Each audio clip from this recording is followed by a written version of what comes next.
In the buzzing heart of Kumasi, where tros rumbled past roadside stalls and plantains sizzled in street pans, lived a boy named Kojo Anchi, not the famous singer, but a 16-year-old with a head full of ideas and a knack for fixing things that were supposedly broken beyond repair. Kojo wasn't top of his class. He struggled with math, often forgot his homework, and once short-circuited a classroom fan during a science demonstration. But what he lacked in polish, he made up for in grit. Give him a broken radio, a wobbly table, or a mobile phone that had seen better days, and he could bring it back to life with tools no more sophisticated than a rusty screwdriver and pieces of wire from an old electric kettle. His mother, Auntie Abina, sold kenki and fish from dawn till dusk.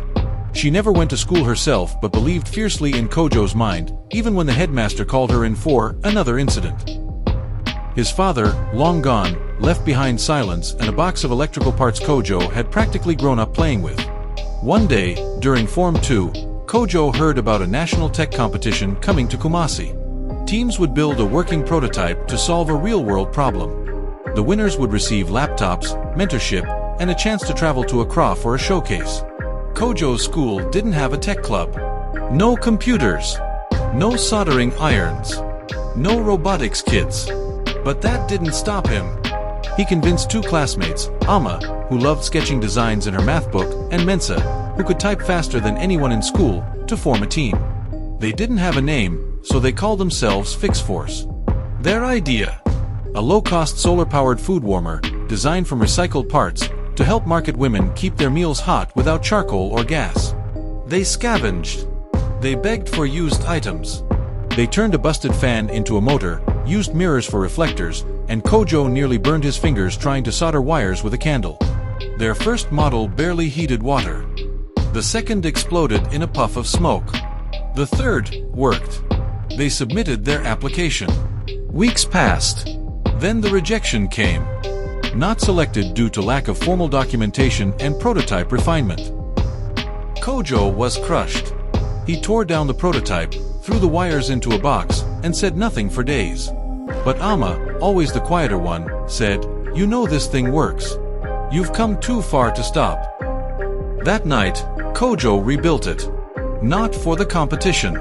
Not for a prize. But because it mattered. He recorded a video with a borrowed phone, showing the warmer heating beans in an old tin. Mensa wrote the narration in Twi and English. Ama drew diagrams on scraps of cardboard. They posted it on Facebook. Nothing happened for a week.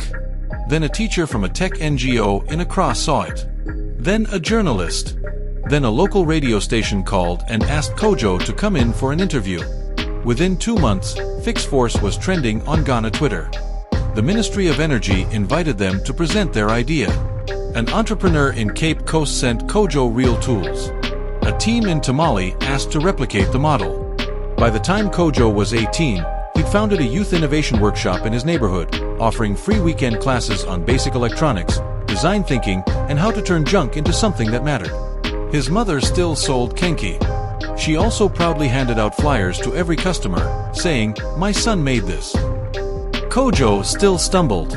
He still forgot things, miswired circuits, and sometimes doubted if he really belonged in rooms with polished engineers. But every time he failed, he learned.